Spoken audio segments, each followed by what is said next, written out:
32절이 되겠습니다. 사도행전 26장 24절부터 32절 우리 한 목소리로 맞춰서 합독을 하시겠습니다. 26장 24절 시작. 바울이 같이 변명하되 베스도가 그게 소리내어 이르되 바울아 내가 미쳤도다. 내 많은 학문이 너를 미치게 한다 하니 바울이 이르되 베스도 각하여 내가 미친 것이 아니요 참되고 온전한 말을 하나이다.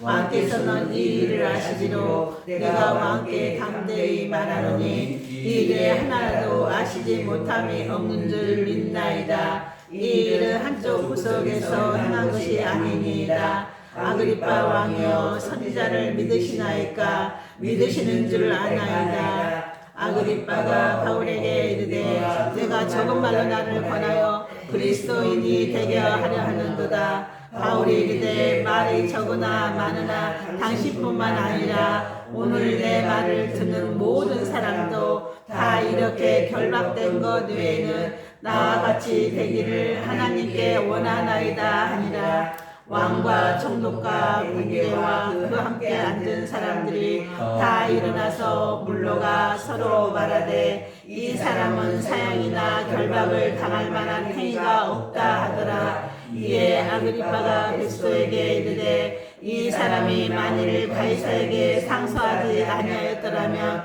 석방될 수 있을 뻔하였다 하니라. 아멘. 할렐루야. 아멘. 바울은 한마디로 예수님께 미친 사람이었습니다.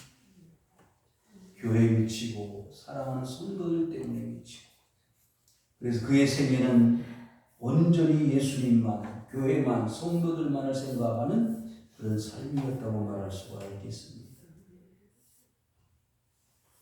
그가 사도행전 9장에서 사울아 사울아 내가 어찌하여 나를 박해하느냐, 나는 내가 박해하는 예수다, 그 말씀을 들은 이후 그의 생애는 완전히 360도로 달라져서 그리스도를 핍박하던 자리에서 그리스도를 전하는 사람으로 달라지지 않았습니까? 그래서 나는 날마다 죽는다, 나는 날마다 그리스도 때문에 죽어야만 한다, 나는 핍박자요 포행자요 죄인 중에 괴수와 같다. 그리스도를 알면 알수록, 그리스도를 깨달으면 깨달을수록 자신이 죄인이고 자신이 용서받지 못할 자임을 깨닫게 되는 바울 자신이 였음을 우리는 그의 모든 말씀들을 통해서 깨달아 알 수가 있습니다. 사랑하는 성도 여러분, 우리가 그리스도를 아는 것, 우리가 믿음 생활하는 것, 그것이 깊어지고 깨달음이 더할수록 우리는 그리스도 예수 때문에, 교회 때문에, 신앙과 믿음 때문에 우리는 겸손해지고 더 낮아지고, 그리고 주를 위해서 어떻게 살 것인가를 고민하게 되고 염려하며 하늘의 뜻과 하나님의 말씀을 준행하고 지켜가기 위해서 최선을 다할 수 있도록 우리가 살펴가는 것이 믿음의 사람들이 해야 될 몫이라고 생각을 합니다. 아멘. 바울은 이제 계속되어지는 재판, 신문, 조사 과정에서 피곤하고 육신이 말할 수 없이 곤비해 있습니다. 그리고 여러 가지 스트레스와 긴장과 고통 때문에 하루하루가 힘들고 어려운 삶을 살게 되었습니다. 처음 그리스도를 경험하고 체험한 그의 불같은 열심을 가지고 3차 전도여행을 하면서 많은 사람들에게 그리스도를 전하고 교회를 세우며 그리스도의 복음을 전할 때는 피곤도 모르고 정말 최선을 다해서 복음, 하나님의 나라를 위해서 애쓰고 수고했던 그 바울이 이제 계속되어지는 조사, 신문, 그리고 감옥에 투옥되어지는 이 삶을, 이 시간 여행을 통해서 얼마나 괴로운 삶을 살고 있었겠습니까? 그럼에도 불구하고 하나님은 그 바울과 함께 하셨습니다.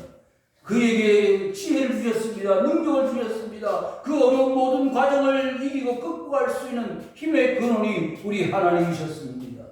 사랑하는 성도 여러분, 오늘날 우리가 신앙과 믿음을 지켜가기 위해서 얼마나 애쓰고 수고하고 어렵습니까만은, 그러나 하나님 우리와 동행하시고 우리와 함께 하시며 우리의 필요를 따라 채워주시고 우리가 어떤 어려움 속에서도 극복할 수 있는 힘과 은혜와 능력을 공급해 주심으로 우리는 이겨가고 있습니다. 사랑하는 성도 여러분, 절망하지 맙시다. 이겨냅시다. 승리합시다. 하나님께 온전히 영광을 돌려갈 수 있기를 주 이름으로 축원합니다. 아멘.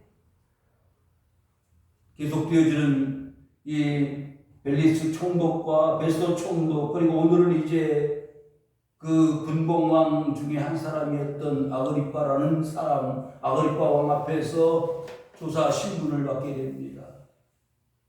그의 몸은 지칠 대로 지쳐 있습니다. 힘들고 어렵습니다. 낙심이 되고 절망이 됩니다. 그러나 그의 마음속에 있는 불붙는 그리스도에 대한 사랑과 열정만큼은 식어있지 않습니다. 사랑하는 성도 여러분, 우리가 믿음을 지켜가는 것, 신앙 생활한다는 것은 그렇게 쉬운 일이 아니에요. 어려울 때도 있습니다. 포기하고 싶고 절망하고 모든 것이 끝난 것이라고 생각할 때도 있습니다만은, 그러나 우리는 그때마다 이 말씀을 좀 기억해 보십시다. 바울은 얼마나 힘들었을까? 그 재판과 신문과 조사 과정에서 감옥에도 갇히고 매도 맞고 말할 수 없는 그런 고통 속에서 어떻게 이겨낼 수 있었을까? 24절 말씀 한번 보실까요? 바울이 같이 변명하며 베스도가 크게 소리내어 이르되 바울아 네가 미쳤도다. 여러분, 지금 바울은요 오해를 받고 있습니다. 뭐라고요? 미쳤다. 바울이 미쳤다면 어떻게 하나님의 사람이 될 수 있고 어떻게 복음을 전하는 사람이 되었겠습니까? 미쳤다는 말은 정상이 아니라는 거지요.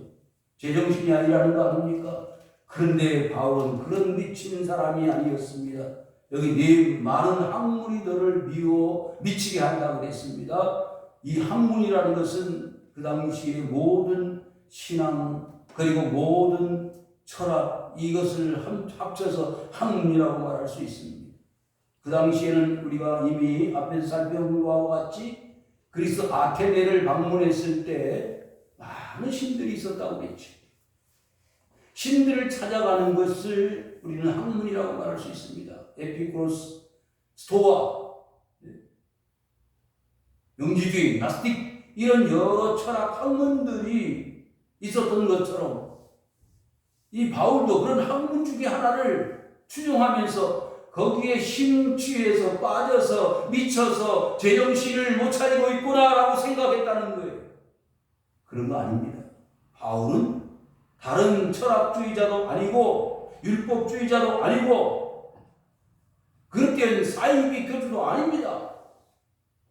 바울은 그 모든 것들을 다 극복하고 이겨낸 신앙의 사람, 믿음의 사람, 하나님만 바라보고 사는 사람이었기 때문에 온전한 사람입니다.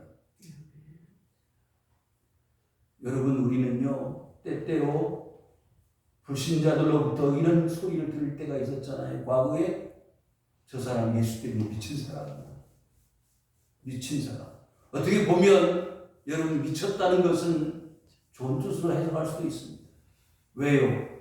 예수로만 사는 거예요. 예수님만 보고 사는 겁니다. 미쳤다는 건 어느 순간, 어느 지점, 어느 정도에 도착하고 이르렀다는 거 아닙니까? 주님이 기뻐하시는 수준, 주님이 칭찬할 만한 수준까지 이르렀다는 거 아닙니까? 마태복음 8장에 보니까요, 백부장이 나오잖아요. 그 백부장은 어떤 사람이었어요? 로마의 100명의 군인을 다스리고 있는 군인이었습니다. 그런데 그 집안에 있는 하인이 병들어 죽게 되었습니다. 그래서 친히 예수님께 와서 무릎을 꿇었습니다. 예수님, 내 집에 있는 종이 병들었습니다. 죽게 되었습니다. 불쌍히 여겨주시기를 바랍니다. 그래, 내가 가서 고쳐주겠다고 약속을 했습니다. 그랬더니 아닙니다. 예수님, 여기서 말씀만 하시면 내 집에 있는 종이 나을 수 있을 줄로 믿습니다. 아멘. 여러분, 그때 주님이 뭐라고 말씀하셨는지 아시죠? 이스라엘 중에서도 이만한 믿음을 찾아보지 못했다. 주님이 원하시는 수준의 신앙과 믿음, 미치지 못하는 그런 수준 미달의 신앙, 수준 미달의 믿음만 보았는데 이 백부장은 그 주님이 원하시는 수준 이상의 신앙과 믿음을 소유했다고 칭찬하셨습니다. 내 믿음대로 될지어다. 그 시간에 집에 있는 하인이 나았다고 말씀하고 있습니다. 아멘. 여러분, 주님이 원하시는 수준은 어떤 수준일까요? 주님이 원하시는 신앙과 믿음은 우리에게 어떤 것일까요? 예수님이 이렇게 말씀하신 적이 있었죠. 겨자씨만한 믿음만 있으면 이 산을 들어서 저 바다에 던져서 빠지라 하여도 될지라고 말씀해 주시지 않습니까? 아멘. 어떻게 우리에게 이런 조금 겨자씨만도 못한 신앙과 믿음이 없을까요? 믿음이 있으면 이루어지는 일들이 얼마나 많습니까?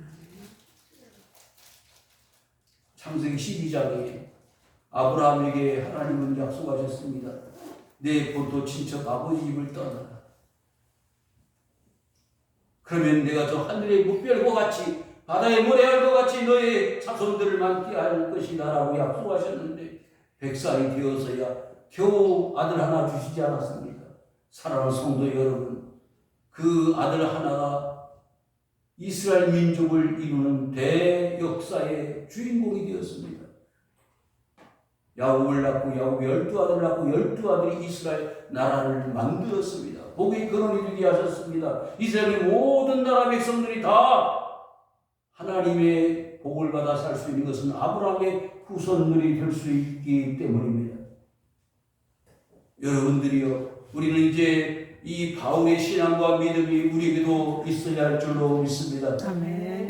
오히려 불신자들에게 손가락질을 받고 오해도 받고 미쳤다고 우리가 오해도 받을 수 있지만 그러나 그것은 미친 것이 아닙니다. 그것은 정상적인 것입니다. 25절 다 같이 읽겠습니다. 시작. 바울이 이르되 그리스도가 가야 내가 미친 것이 아니라 참되고 온전한 말을 하나이다. 아멘.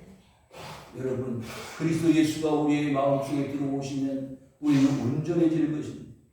우리 예수님께서 내 마음속에 들어오시면 우리는 참된 말을 하게 되는 것입니다. 지금까지는 거짓말, 온전하지 못하고 그릇된 말만 하던 사람들이 그리스도 예수 우리 속에 들어오면 우리는 스스로 거짓말할 수 없고 참된 말을 하게 되고 부족하고 모자란 말을 하는 게 아니라 온전한 말을 하고 살게 되는 것입니다.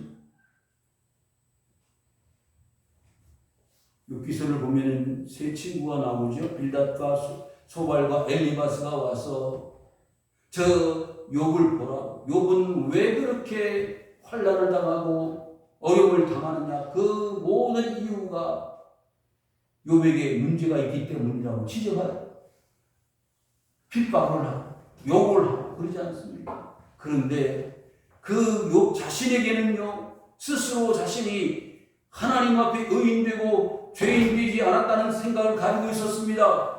하나님 말씀대로 살았고 의인된 삶을 살았다고 생각을 했습니다. 스스로 하나님 앞에 부족함이 없다고 생각을 했습니다. 온전하다고 생각했습니다. 그러나 욥기서의 마지막 부분에 가보게 되면 욥 자신도 스스로 고백하잖아요. 내가 주의 은혜로 전문같이 나오게 될 것입니다. 사랑하는 성도들이여, 지금까지는 온전히 그리스도 예수를 알지 못하고 하나님을 알지 못했던 내 자신이 온전하고 참되어진 진실한 하나님을 내가 발견하게 되었다고 고백하지 않습니까? 바로의 궁중에서 40년 살았던 애굽의 왕자가 있었죠. 누구요? 모세는요, 비록 애굽 왕 바로의 공주 하셋주의 아들 물에서 건져서 죽을 수밖에 없는 그 핏덩어리 같은 그 아들 모세가 물에서 건져가지고 살아서 공주의 아들이 되었을 때에 호요식하고 애굽의 궁중에 살아 부족함이 없었습니다. 그런데 하나님은 그 모세에게 하나님의 사명 수고명을 주셔서 이스라엘을 구원할 지도자로 세우시려고 하나님은 계획하시지 않았습니까? 그래서 자신이 애굽 사람이 아니고 히브리 사람이라는 사실을 알게 되었고, 두 히브리 사람이 서로 싸운 것을 보고 판단하다가 자신이 잘못해서 한 사람을 죽이게 되고, 그래서 미디안 광야로 피신을 하지 않습니까? 여러분, 모세는 40년 동안 미디안 광야에서 자신을 쳐서 복종시키는 삶의 훈련을 통해서 80이 되었을 때에 그는 참되고 온전한 사람으로 만들어졌습니다. 이스라엘을 지도할 만한 지도자의 품격과 인격을 가지고 소양을 갖춘 지도자가 되어져서 80의 이스라엘을 이끌어냈습니다. 사랑하는 성도 여러분, 우리의 삶이 참되고 온전한 삶이 되어져야 하나님 우리에게 은혜를 주시고 주의 일을 감당케 하시는 역사의 주인공이 되게 하실 줄로 믿습니다. 아멘. 바울이 그렇게 주님의 은혜를 입어서 핍박자의 포행자의 죄인들에게 계속하던 사람이었는데, 그래서 예수가 사울아 사울아 네가 어찌하여 나를 박해 하느냐, 나는 네가 박해하는 예수라고 하는 그 예수가 들어봤을 때 참되고 온전한 사람이 누구인가를 깨닫게 되었다는 것입니다. 베드로는 어떻습니까? 예수님을 누구보다도 가까이 따르고 예수님의 제자 중에 제자라고 생각했던 베드로가 뭐라고 말하지요? 주님 죽기까지 따라가겠습니다. 제자들이 다 예수님을 버리고 도망갈지라도 저는 주님을 끝까지 따르겠습니다라고 혼장담했던 베드로가, 야 베드로야, 너도 마찬가지야. 너도 다 굴기 전에 3번 나를 부인할 것이다. 그래서 예수님이 재판받으실 때 똑같이 그 밖에서 불을 쬐고 있는 가운데 어떤 여자아이가 와서 당신도 예수님과 함께 있었지 않습니까? 한 물이 한 도당이었다고 물어보지 않습니까? 3번 물어봤을 때 3번 다 모른다. 예수님의 이름을 저기까지야.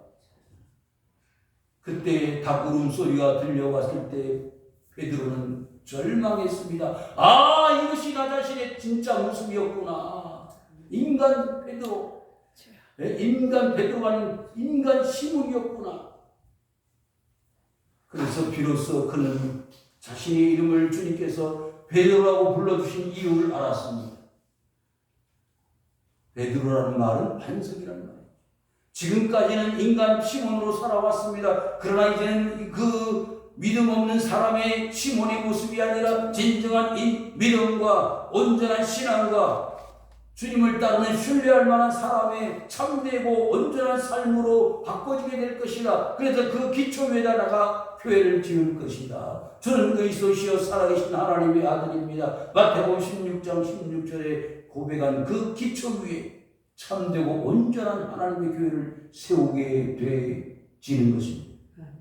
26절 다 지겠습니다. 시작. 왕께서는 이 일을 아시기로 내가 왕께 강하게 바라노니 이 일을 하나를 아시지 못함이 없는 줄을 나이다. 이 일은 한쪽 구석에서 행한 것이 아니니이다. 아멘.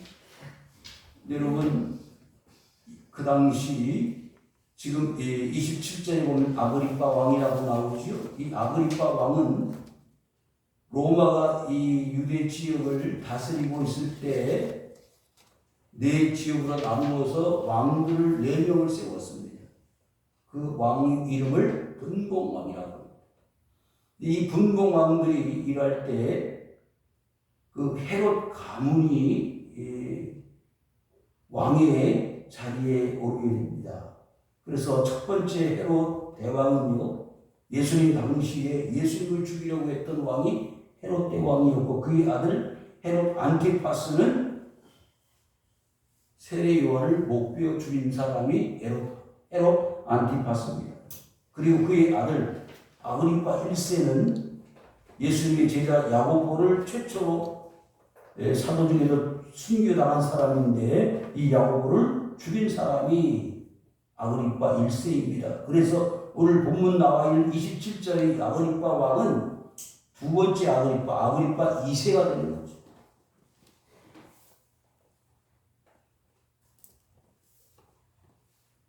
그래서 야고보를 죽일 때 이 아그리파는 17살의 소년이었습니다. 그리고 50년 동안 통치를 하면서 나중에 가서는 아들이 없어서 죽었습니다. 야고보를 죽였던 그의 아버지가 병들어 벌레가 먹어서 죽었잖아요. 뒤에 말씀이 나오겠습니다만은 아그리빠가 자기 아버지가 그 순교 당한 야고보의 그 사역 중에 순교를 당하고 이제 그 아버지가 병들어서 벌레 먹어 죽었을 때 그 모습을 보았다는 거 아닙니까? 그러면 적어도 하나님의 사람들이 어떤 사람들이었는가를 알았다는 거죠. 그래서 바울은 이 사실에 근거하여 왕께 담대히 말하노니 이 일에 하나라도 아시지 못함이 없는 줄 믿나이다. 적어도 그리스도, 예수, 사도들, 기독교의 가르침과 교훈에 대해서는 이미 아그리빠 왕은 많은 사실들을 들어서 알고 있지 않겠느냐. 알고 있는 줄로 믿는다 했어요. 27절 시작. 아그리빠 왕이여 선지자를 믿으시나이까 믿으신 줄 아나이다.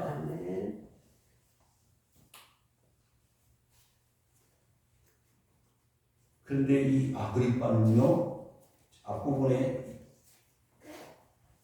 여기 읽지는 않았습니다만은 여러분이 한번 찾아보시기 바랍니다. 아그리빠가 버니게와 함께 왔다 그랬어요. 버니게. 이 버니게는 아그리빠 1세의 맏딸로서 이미 자기 삼촌과 결혼했어요. 자기 삼촌과 결혼했는데 그 삼촌이 죽어서 그 후에 이 아그리빠 2세와 같이 동거하면서 가정을 꾸려가지고 살고 있는 상태입니다.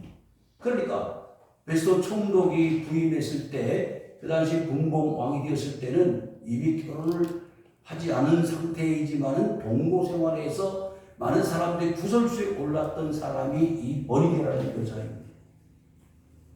그러니까 보십시오. 그 당시 정치인들, 통치자들이 얼마나 성적, 도덕적으로 타락한 삶을 살고 있었는지.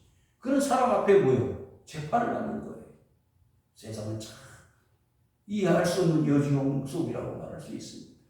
예수님도요, 아무 잘못 없이 빌라도 총독 앞에 재판을 받고 십자가 형벌을 당하셨지 않습니까? 많은 바울 자신도요, 이런 부도덕한 정치인들, 지도자들 앞에 재판을 받고 있는 아무 잘못이 없습니다. 지금 아그리빠 2세는 자신의 아버지, 그 할아버지가 어떻게 기독교인들을 핍박하고 받게 했는지를 들어서 알고 있습니다. 그럼에도 불구하고 28절 시작. 아그리빠가 바울에게 네가 작은 말로 나를 보하여 그리스도인이 되게 하려 하는도다. 양심이 있었지요. 지금까지 들어왔던 소문 내지는 기독교에 대한 무슨 적은 이해가 있었을 수 있었겠죠. 아, 이 사람들 잘못했다가는 큰일 날 사람들이구나 라고 하는 이해는 가지고 있었지 않겠습니까? 그런데 오히려 적대적 사고방식을 가지고 있었습니다. 끝까지 포기하지 않는 거예요. 나는 그리스도에 될 마음이 없다. 네가 적은 말로 나를 권하여 그리스도인이 되게 만들려고 하는구나. 수작 부리지 말아라. 이런 뜻이 아니겠습니까? 여러분, 우리가 어떤 사람에게 복음을 전하고 말씀을 전할 때 이런 이야기들을 듣지요. 설교하지 마라. 아마 그런 뜻입니다. 설교하지 마라. 듣기 싫다. 귀찮다. 피곤하다. 시간 없다. 그런데 뭐라고 해요? 29절 시작. 바울이 이르되 만일 전하나 당신뿐만 아니라 오늘 내가 듣는 모든 사람도 다 이렇게 결박된 것 외에는 나와 같이 일을 하나님께 원하나이다 하나다.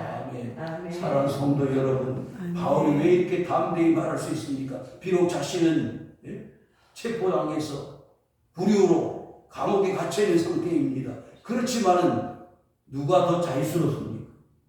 하나님 앞에, 양심 앞에, 죄 앞에 누가 더 당당합니까? 그 당시 그렇게 부도덕하고 타락한 삶을 사는 그 정치인들 앞에 바울은 오히려 깨끗합니다. 아무 문제가 없습니다. 자신들은 양심이 있겠지. 삼촌이 죽고 자기 형제와 같은 자와 같이 동거를 하면서 사는 그 버니게의 모습을 한번 생각해 보십시오. 무슨 자유가 있겠? 양심에 무슨 자유가 있겠습니까? 자유롭겠습니까? 그런데 나는 비록 이렇게 결박되어서 자유롭지 못하지만 나는 그리스도 안에서 믿음 안에서 자유롭다. 여러분, 사도 바울이 기록한 여러 성경들이 있습니다. 그 중에 옥중서신이라는 게 있죠. 빌립보서, 에베소서, 골로새서, 빌레몬서 이 옥중서신에 보면 비록 자신은 감옥에 갇혀 있지만 나는 자유롭다. 항상 기뻐하라. 쉬지 말고 기도하라. 범사에 감사하라.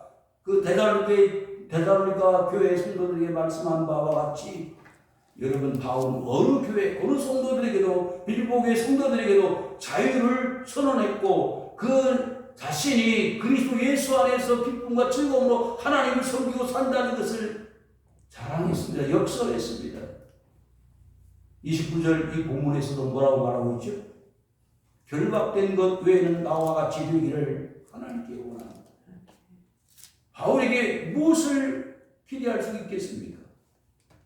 대머리에다가 키도 턱달만 하고 율법주의자요 로마의 시민권을 가지고 있다고 자랑하지만은 지금 감옥에 갇혀서 죄수의 몸이 되어서 조사를 받고 신문을 받는 피고의 입장에서 무슨 바라볼 게 있겠습니까? 그러나 자신은 하나님 앞에 당당하다고 구원받을 하나님의 백성이고 복음의 도리 진리를 깨달은 하나님의 사람이라고 말하는 것입니다. 그래서 나와 같이 되기를 하나님께 원합니다. 30절 읽겠나 시작. 왕과 총독과 의회와 그 함께 앉은 사람들이 다 일어나서 이제 모든 조사 신문이 끝이 났습니다. 일어났습니다. 여기 나오죠? 총독과 번이게. 그러니까 총독은 베스토의 왕 아그리파와 번이게가 함께 그 자리에 앉아서 신문을 했는데 31절 시작. 물러나서 나가게 사형할 결박을 당할 행위가 없다. 자, 지금 왜 재판을 받고 신문을 받고 있습니까? 많은 유대인들이 고소를 했어요. 대제사장들, 서기관들이 이 바울을 고발을 했습니다. 베스토 벨릭스 총독 앞에 고소를 하고 고발을 했기 때문에 신문을 받고 조사를 받고 있는 거지. 그런데 그들이 뭐라고 주장을 했냐면 이 사람은 성전을 모독을 했다. 그리고 이방인들을 성전 안으로 데리고 들어갔다. 문제를 일으킨 사람이다. 그래서 이 사람은 마땅히 성전을 모독했기 때문에 성전을 모독한 죄인은 어떻게 해요? 사형에 해당한다. 그래서 사형을 시켜야 한다. 사내들이 공회에서 재판을 했습니다. 그래서 결론은 뭐예요? 사형죄입니다. 그렇지만 그 사형을 집행하려고 하니까 무슨 허락이 있어야 된다고요? 로마의 허락을 받아야 된다고 했어요. 그래서 총독 앞에 고발하는 것입니다. 마땅히 우리의 법에 사내들이 공회에서 결론을 내린 것이 사형죄인데 왜 당신들은 사형을 시키지 못하도록 가로막고 있느냐라고 말하는 것입니다. 그런데 지금 왕과 아그리파 왕과 베스토 총독과 번이게가 신문을 하고 조사를 했는데 어떤 결과가 왔나 보십시오. 32절 마지막 말씀입니다. 시작. 이에 아그리파가 베스토에게 이르되 이 사람이 만일 가이사에게 상소하지 않았더라면 석방될 수 있을 뻔하였다 하니라. 여러분, 여기 기가 막힌 하나님의 계획이 숨겨져 있습니다.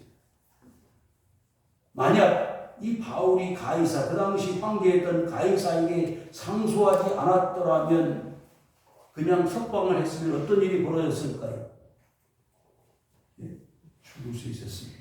예루살렘으로 올라가다가 아니면 어떤 유대 지역에 있다가 피살을 당할지 독살을 당할지 알 수 없는, 오히려 로마로 가는 그 여정 속에 로마의 군인들이 지키고 그리고 재판받는 과정 속에서 로마의 군인들이 바울의 생명을 지킬 수 있기 때문에 하나님 그것을 이루시기 원하셨고요.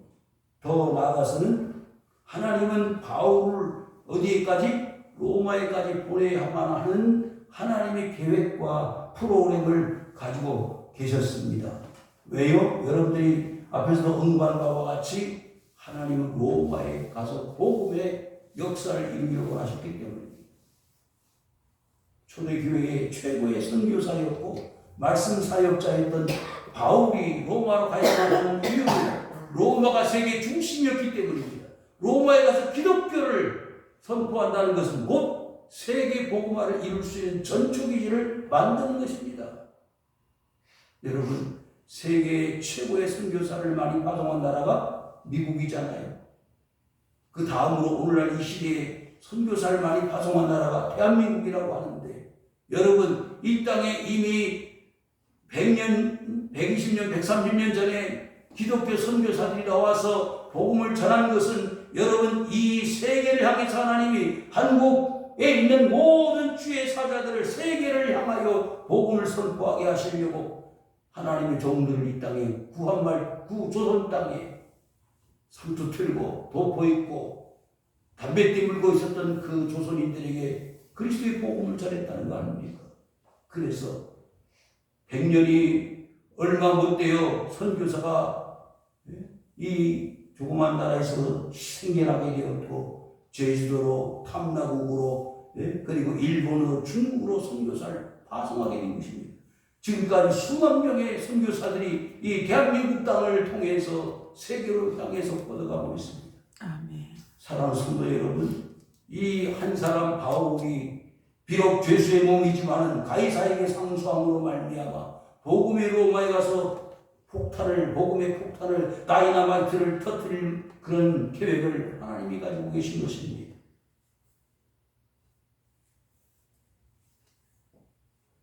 바울은 피곤하고 힘들고 어려운 그 육체의 삶을 이겨내면서 비록 죄수의 몸이고 재판을 받는 과정에서도 담대히 그리스도 예수의 복음을 전하는 기회로 삼아서 하나님이 그를 통해서 이루시고자 하는 계획을 유감없이 이루어냈던 하나님의 사람이었습니다. 사랑하는 성도 여러분, 여러분의 삶 속에 이와 같은 하나님의 은혜가 임하시기를 바랍니다. 내 가정과 내 주위의 모든 이웃들과 형제들에게 담대히 주의 복음을 전할 수 있는 하나님의 사람, 어떤 환경과 여건 속에서 굴복하지 아니하고 담대히 그리스도 예수를 전할 수 있는 그런 상황에서 여러분들이 바울처럼 쓰임받을 수 있다면 우리는 제2의 사도 행전을 기록해 나가는 하나님의 분들이라고 자신하며 하나님께 영광을 돌려나가는 주의 백성들이 될 수 있기를 주님의 이름으로 축원을 드립니다. 아멘. 주 아버지